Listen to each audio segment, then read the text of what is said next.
will be coming back in our panel. The panel will be moderated by Eliza and Yang-Wei. So, Eliza, Hey. what's the plan?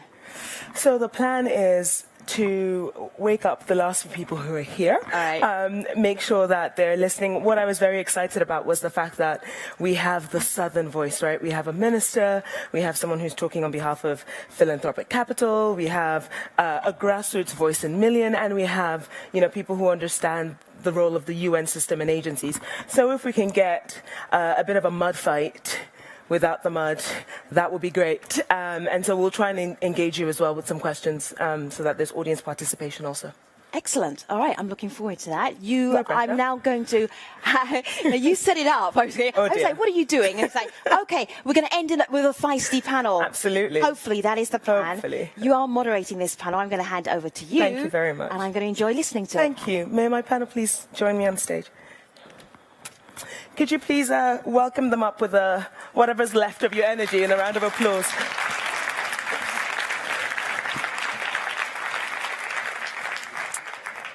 So while they're coming up, it's suffice to say that unlike, I think, probably all the other moderators, I am not a nutritional expert or an academic. I'm a journalist, so hopefully just file through in whatever order. Please don't expect me to ask any questions about vitamin B12 and micronutrients. That will not be coming. What hopefully will be coming instead is a sense of, as Francesco already started to do, interrogate the question. But I will start by welcoming Olivia Yembi, who didn't give a brief presentation earlier. And to start by asking you, Olivia, if you can just talk a little bit longer about this, taking that question. We were looking at the title together, Food as a Catalyst for Economic Development. And I thought, isn't this something that the IMF or the World Bank would have said in the late 70s or 80s? What's changed since then? I mean, why is this not just a fairly old narrative? I believe that we have moved on from the times of the 1970s, even 1980s, in our understanding that agriculture produces food. Food is an essential input. It's not an end in itself.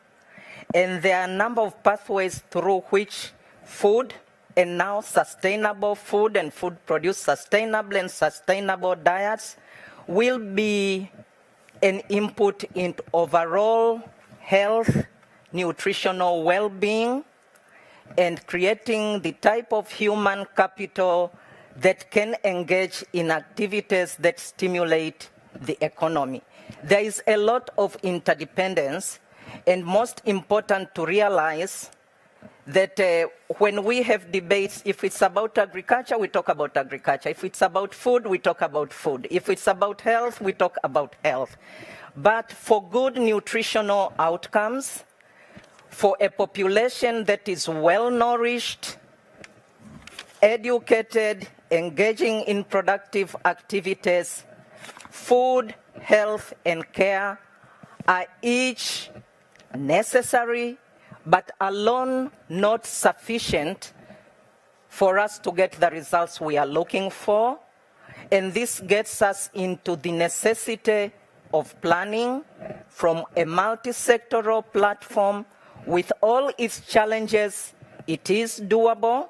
There have been a number of studies that have actually looked at success factors, even within the complexity of multi-sectoral planning. And all the results emphasize the importance of working together, planning together, setting the targets, clearly identifying who is accountable for what, go out and implement, come back and review together. That seems to produce good results. I would only caution that we should be very vigilant when we hear about mainstreaming. It's very easy to say sustainability has been mainstreamed, nutrition has been mainstreamed. In most instances, that means it has disappeared. The minister earlier on spoke about making food sustainable, food nutrition a political agenda.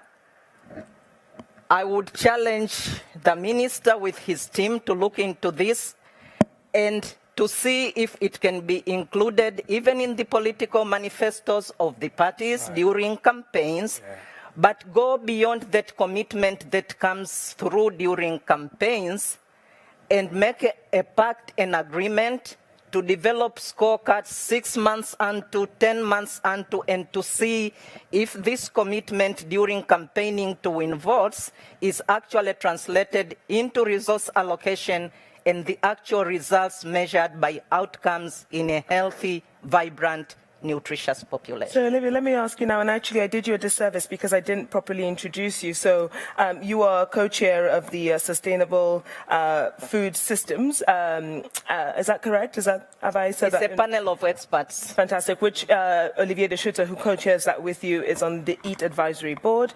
And I wanted to ask you, because you've slung a challenge over the edge to Malaysia, but tell us a little bit about your own country, Tanzania, because that's also been mentioned several times in the course of the last 2 days. Are some of the things that you're asking for, the sort of interdisciplinary approaches, are you seeing those in Tanzania? What's been mainstreamed, i.e. disappeared there? Well, the disappearance is part of history, but we are looking forward with a lot of enthusiasm. Our most recent nutrition survey has shown that the rates of malnutrition, stunting has gone down. We are worried about the increase in adult obesity. Our president has made a commitment against which he is being judged.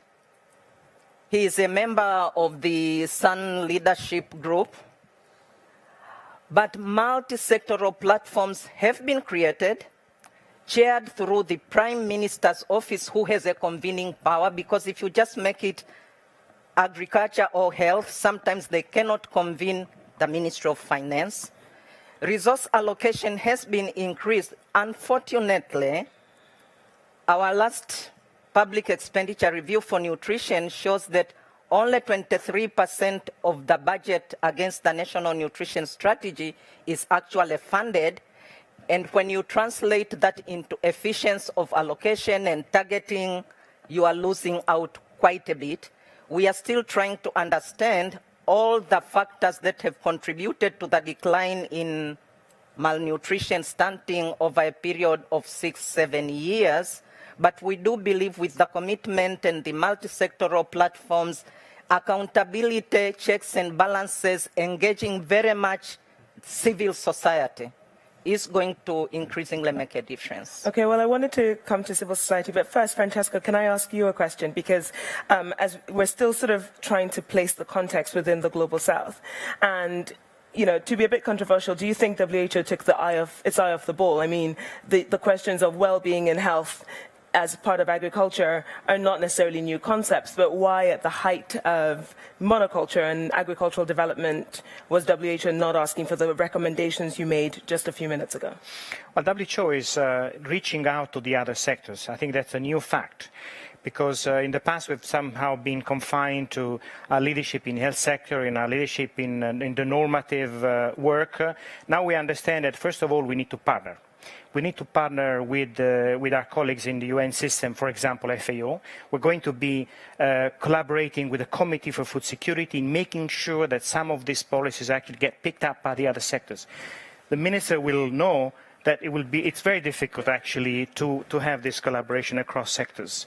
And now health as an ask to the agricultural sector. So I think that's a good step forward.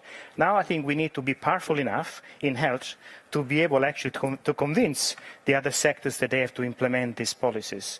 And that requires a lot of collaboration and support also by the civil society. So we're doing our best, but we are only one of the players to achieve this. Dr. Subra, do you agree with that diagnosis that that there needs to be better joined up? Oh, yes.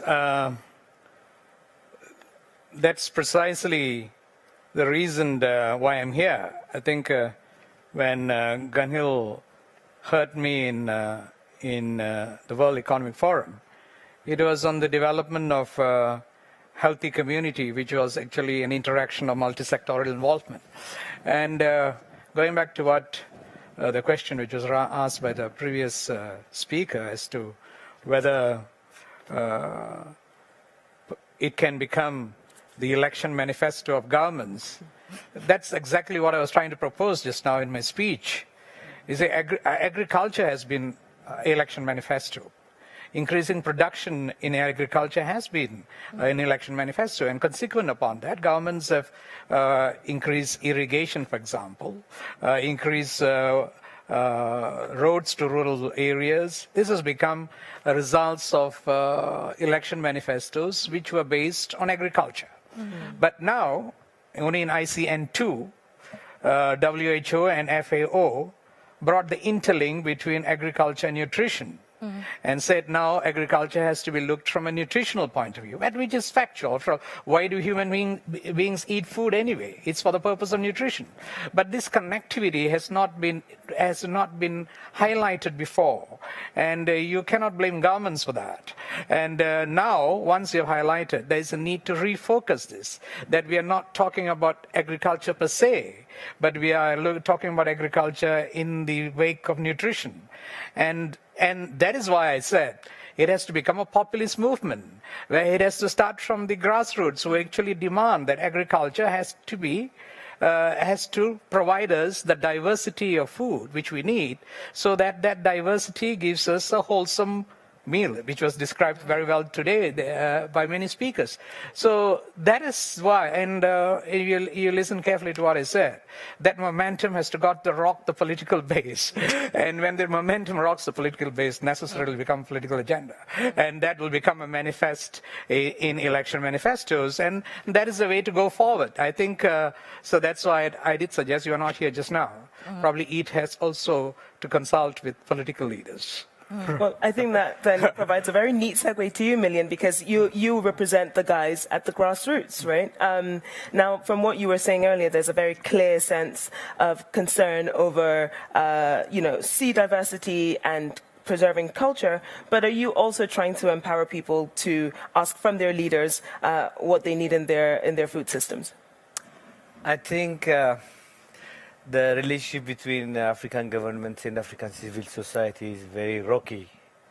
As you know, most of them don't see us their partner, so it's very difficult to do really advocacy, and sometimes they see us as standing between their benefit and the benefit of the farmers. But I think, as I said, AFSA is composed of African farmers.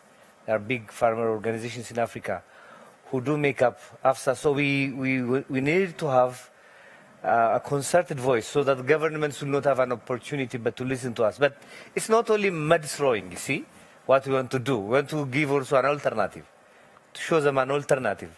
That's what we are trying to do. That's why we have decided to collect case studies on agroecology. And also for us to ask, does it really work? Can it really be scaled up?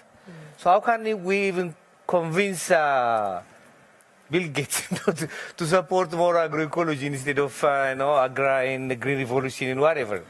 I'm sorry to put you on that, but that's it. So we are collecting case studies so that to present it to our government to work with us, with the farmers, because that's what is agriculture for the future. So often we've been talking about, I've heard said several times, poor people or, smallholder farmers.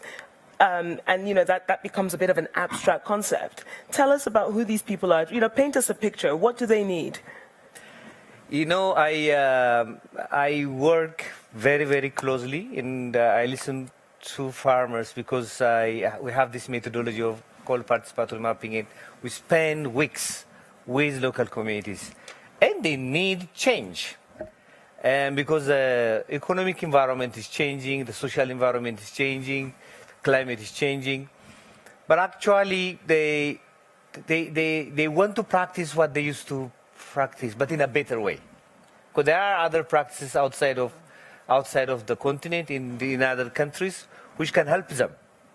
But they're not happy that a new system and knowledge comes and just washed off what they were knowing and substituted with new forms of knowing and practice. But they want to retain their own food. They love their food, their cultural food, for example. But initiatives are coming, promising this and that. Yeah. Okay, well, that, Laura initiatives are coming promising this and that.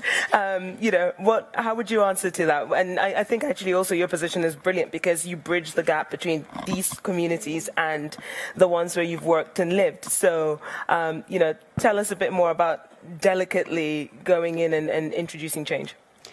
Sure. So, I think the starting point is actually the same. I think we certainly listen to smallholder farmers, want to understand the challenges that they face, and ultimately it's about providing choice, right? And so it's about providing, not pushing one system over another, but providing farmers with the choice. Many farmers are faced with diseases that are threatening to completely eradicate cassava or their main source of livelihood. So the way that we look at it is, let's make sure that that farmer has every choice on the table and is equipped with the knowledge that he or she needs to make the right choice for their situation, for their, for their livelihoods.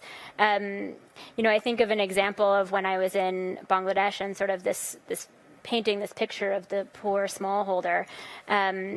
We were talking about nutrition behavior change. And here we were, sort of a bunch of Westerners coming in and saying, it's about getting your child to grow, and children need to grow, and of course, these Bangladeshi women were looking at me, and I'm sure you all have noticed I'm pretty short.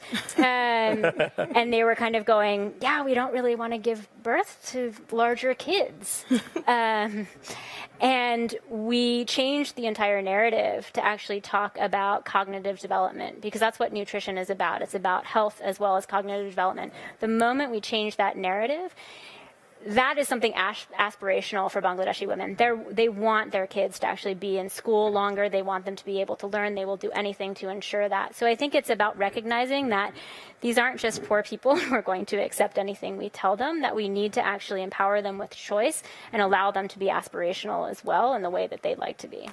So I think the idea about catalyst has two parts to it, from my understanding of it. There's that idea of agriculture and food and nutrition, but there's also something about farming as an employment opportunity, especially in the global south, to absorb youth bulge. I'm happy for any of you who would like to sort of take on this other aspect of it, because we talk so much about the potential for, to stop young people from moving to the city. Have we understood the reasons why there is that urban flight in the first place, and can farming be, if not the panacea, one of the solutions to addressing youth bulge?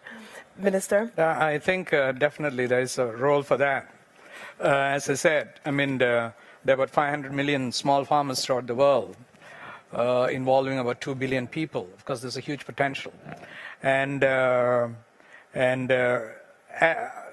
cutting across, I think most small farms will close if not for government subsidies and incentives as now. And that's true for my country. I think our farms survive because of very heavy subsidies and very heavy incentives which we give. And very often we do this because they've been traditionally involved in that.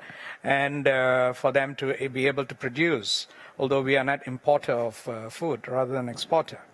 And that is true of all countries. I met somebody yesterday who has got a sheep farm in the United Kingdom, and she told me that if not for government subsidies, the sheep farm in the United Kingdom has to close too. So it's not only in developing countries, but even in developed countries, farming depends very heavily. Small farms depend very heavily on subsidies and incentives. Having said that, of course, there are 2 billion people who are employed. And anything which destabilizes that is going to cause unemployment for them. So that is that is what, as what I said in my speech, intervening on small farmers has got great potential, increasing their productivity, giving them knowledge, giving them technology, giving them access to science, giving them access to equipments and better seeds, and increasing the productivity of their farms and increasing their income. Will have tremendous capacity, not only of increasing income for them, improving their well-being, because then they will be able to give good food to their own families. They will be able to give food for the others, and on top of that, produce nutritious food. And as you know, I think you didn't want the topic to be talked about, but whatever it is, productivity is related to to intake of nutritious food. Those who got low calorie intake or food which is lack in nutrients have got lower productivity. There are figures which show productivity increase as high as 20%, 20 times. So it is important. So malnutrition leads to low productivity, low performance, and that has got an economic impact. So overall, of course, getting small farms involved has got potential economic catalyst effect. Reducing malnutrition has got potential economic catalyst effect. Removing micronutrient deficiency has got economic enhancing effect. So there's a tremendous scope for as a growth for economic. Laura? And I think to add to that, ultimately to get youth, it needs to be profitable, right? And I think that there are so many areas across the value chain where we see huge potential in Africa, in South Asia, whether it's agro dealers or processing or fortification, which has been mentioned before here. Across that value chain, there's a ton of innovation happening, some of it enabled by mobile platforms, some of it by many other factors where there are profit-making jobs across that value chain that I think are starting to attract youth, and I think we need to do a better job in ensuring that they do. And Francesca, do you want to? Yeah, no, I really like this part of the discussion, particularly what the Minister said about if we want to produce food, we need to guide it through certain investments. So that is, I think, a reason for optimism, and I think we should be really looking at investment much more. Agriculture, and Robert mentioned it this morning, is in the US is guided by the subsidies, which is a political choice.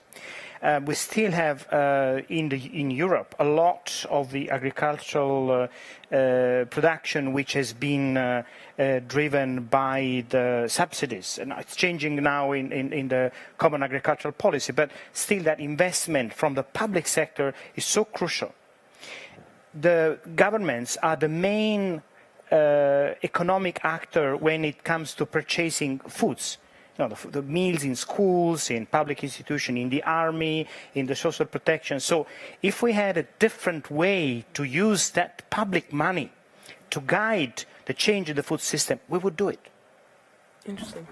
Yeah, Milliam. I think it's so, these solutions are very, very contextual. In some instances, it might be desirable that the youth leave the farmlands and go to the urban areas. Mm-hmm.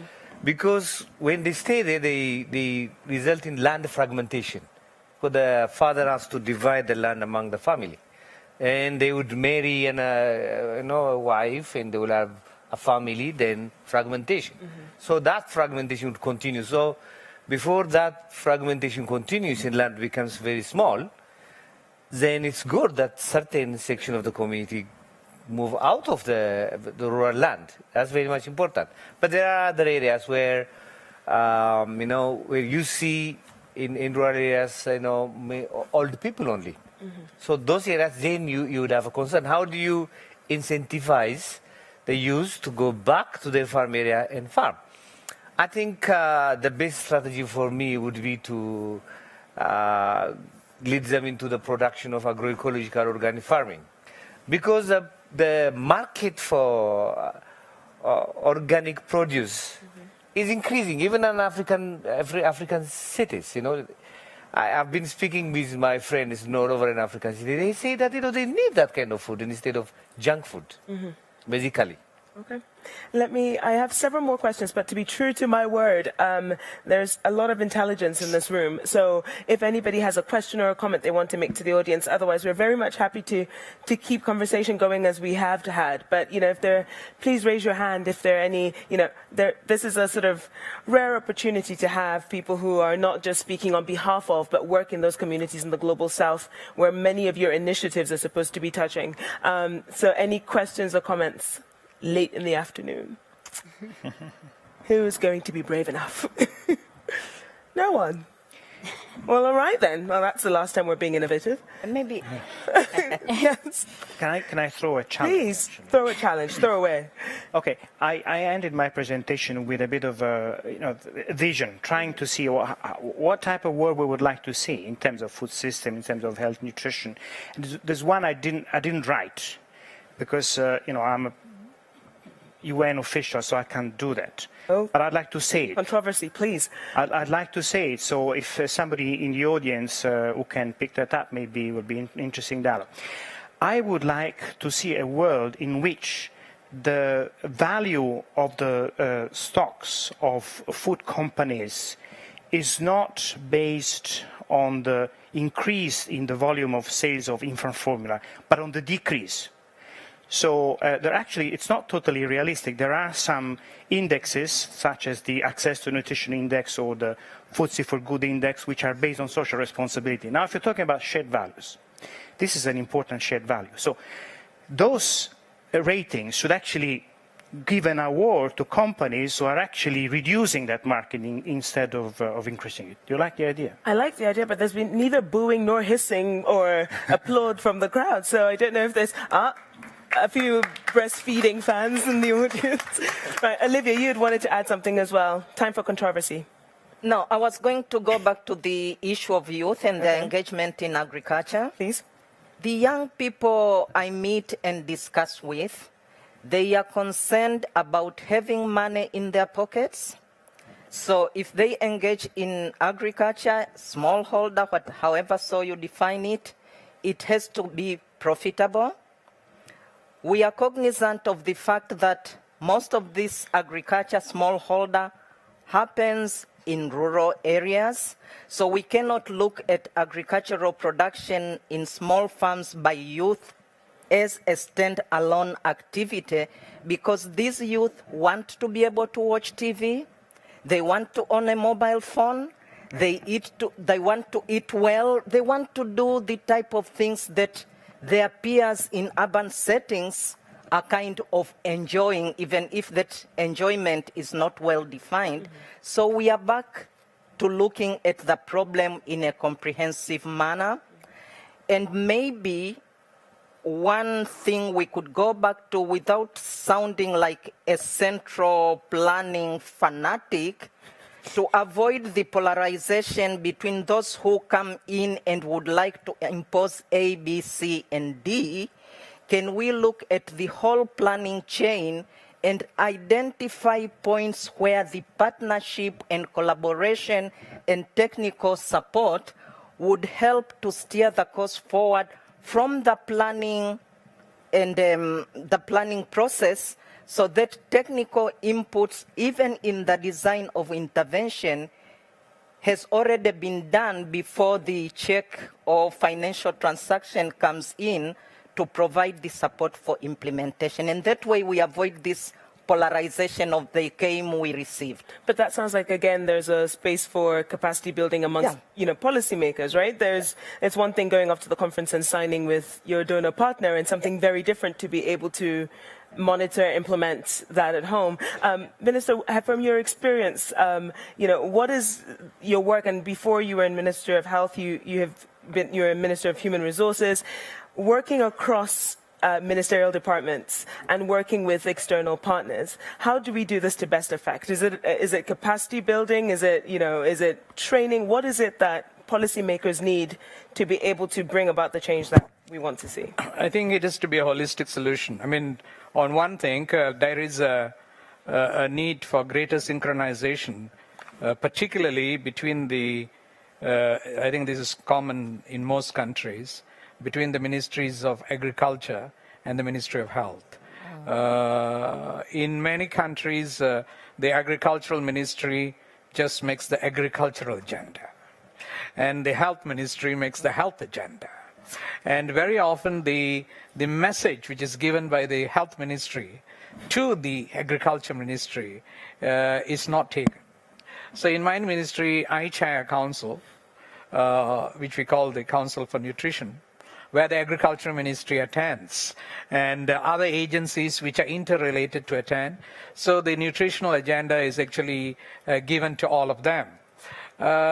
even creating such a structure to ensure that the ideas get implemented, you cannot say it has been implemented to a satisfactory level. The reason being is the ultimate objectives of both these ministries have historically been different. Agriculture ministry has been related to production of food. That was, for example, if it's maize, how do you increase the production of maize? And by large amounts. And that is the KPI, the key performance indicator for the ministry. It is not to see whether there's a nutritional component of the product. So I think that tweaking is essential. Now we have this realization. And once that cross multi-sectoral involvement between these two ministries and the agencies which are around them, then, of course, the other things will come, like what you say. One is R&D, scientific input, human resource of a capacity to actually provide the advice. So practically, what does that look like? Is that joint ministries? Is that joint boards? How do we... It's collaboration and cooperation and working together. But some could argue that if the Ministry of Agriculture is saying to the Ministry of Health what they need, that is collaboration. That's the traditional version, right? Sharing policy briefs. Yes. You're saying we need to go further than that. Right. So in your there must be common objectives. There must be common objectives. Okay. Right. I'll stop pushing you on it. Francesco. Can I actually ask a question to the Please. Minister? It's a delicate question, okay, so he may not want to respond. I was really impressed by the fact you said we've been able to remove the subsidies on sugar. What do you think would be your leverage in doing something on the palm oil production? Right. Right. Everyone shifts nervously in their seat. It's the most difficult one. Yeah. But I think there has to be a global discussion on this, because we are not the only producer of palm oil. In fact, there are many other countries which produce more than us. Mm-hmm. So I think there has to be a fair, intellectual, and acceptable discussion on all parties on how to go about it. Because for us, it's our financial services is the most important sector, and this argument on the nutritional component, the research, they're both sides have got research which shows data this way and the other way. So not trying to be too defensive. I think what is most important is for a fair discussion on a global basis, taking into consideration that all countries want what is good. That is a wonderful answer. All countries want what is good, and based on that, understanding the problems which are faced by different countries, if that is that is a source of income, creates employment, and brings people out of poverty into the country, how are you going to resolve all these issues alongside the arguments which you profile? It would seem to me that government is very much in the same position as business, as we were hearing earlier. They don't want to go it alone, and there shouldn't be too many losses in terms of income, etc. We have just 8 minutes, so I want to put one question to you, and if there are other points you want to address in that, please feel free to do so. And that point is, we know that the audience here is made up predominantly of, researchers, but also business. What would be your, and we've heard this said so much, it's almost sounding cliched, what are the points you want to make sure that they take away from this conversation in terms of the Southern Voice, food and economic development? Let's start with you, Olivia, and work our way down the panel.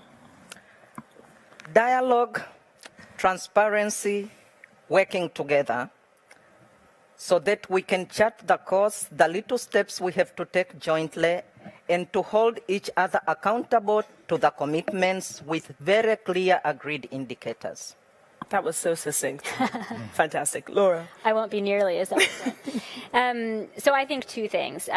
One, when we think of private sector and business, I think it's really important to recognize that there's a role for multinationals, but there's a huge role for local, national, and regional private sector as well. In many countries, they have the predominant share of the market. We want to make sure that we're partnering with them effectively. So that's the first point. And the second point I would make, if you take it to the most local level, farmers are actually entrepreneurs, and farmers are aspiring to run their own effective, profitable businesses. And we need to look at them that way. I think those are brilliant points. And when you think you have 40 minutes, you think, oh, there's so much we're going to cover, and then there's no time at all. But engaging with local private sector and actually how you can do that as a philanthropic organization is something we haven't touched on at all. So, but next time, Million. I have a question for Laura. Aha. No, I think her presentation was very fascinating for me. Please. I'm asking you as an institution. You're my sister, I know. But you know it's going to be bad when it starts by establishing that you're a family. Oh dear. How much have they, before they've developed their nutrition strategy? I have a sense that one of the countries that you're going to roll this out will be Ethiopia. I suspect, I don't know, because they have a very good bed there. Melinda will How much tomorrow. She's going there? No, she will announce tomorrow. What which countries? But I suspect one of them will be Ethiopia. How much have you tried to really understand and know the nutritional knowledge of African women? That's my question, because there's plenty of knowledge there, as I know. Because my mother, when I had my first son, she came with a mix of the different crops and herbs for my son. And that was a fantastic nutrition for my son. And I know they know. So how much have they included that knowledge into their new nutritional strategy? That's my question. And just to deflect some pressure, Laura, I mean, I think that question, that's a great question. It's applicable to other organizations as well. It's like if you're fashioning solutions for different contexts, how much do you take into account that local knowledge and that cultural base? Yeah, no, it's a fantastic and very fair question, and I do think it's relevant to many organizations. The one I currently work for, the one I've previously worked for, USAID. My answer is not enough, but we are improving. I think that historically, going back decades, there was a real attempt in development and in nutrition as a whole to find silver bullet solutions. And I think we've all recognized that that is absolutely not the approach that we need to take. So the foundation of our new strategy is actually that country impact initiative, which I didn't touch on because I talked about food systems, but food systems is an inherent part of that country impact.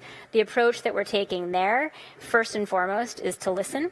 I think we go into countries and recognize that there is a ton of local knowledge, there's a ton of business opportunity at the local level, and the first step is to listen and develop strategies or plans that are in line with what countries are saying they need to do.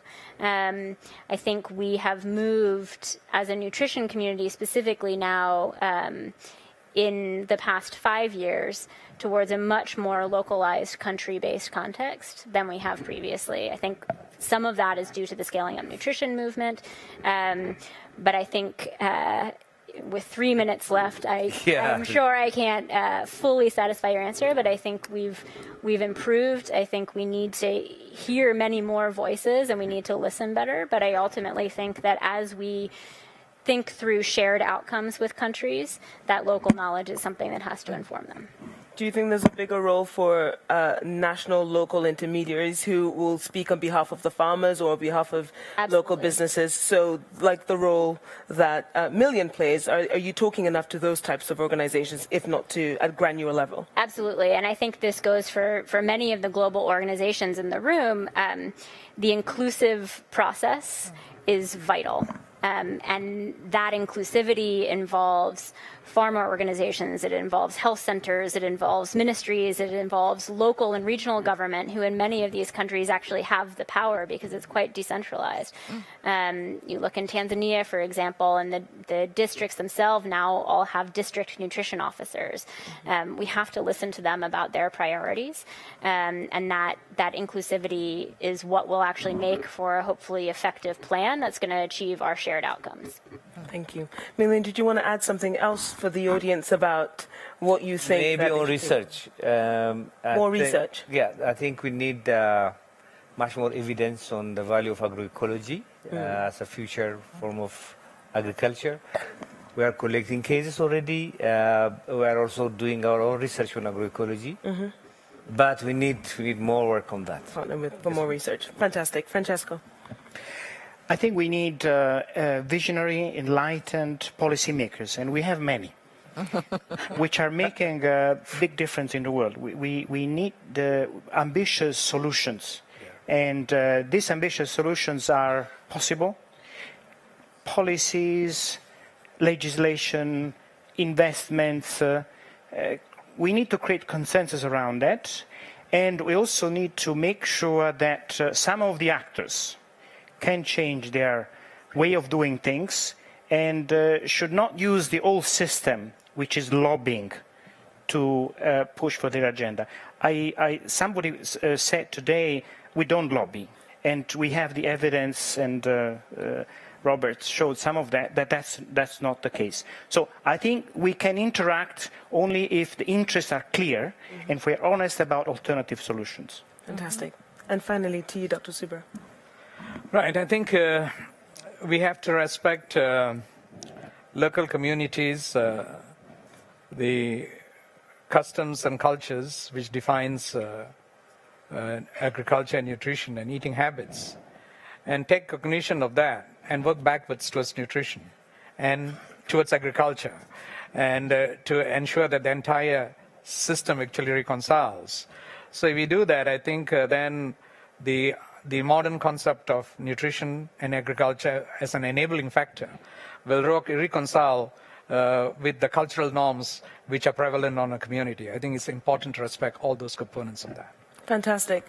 It just it's left for me to thank the panel. I was going to summarize, but then actually there is absolutely no point because you've done so for me so succinctly. So please give them a round of applause. Thank you all for listening so attentively and for having us here at the Eat Forum. Thank you.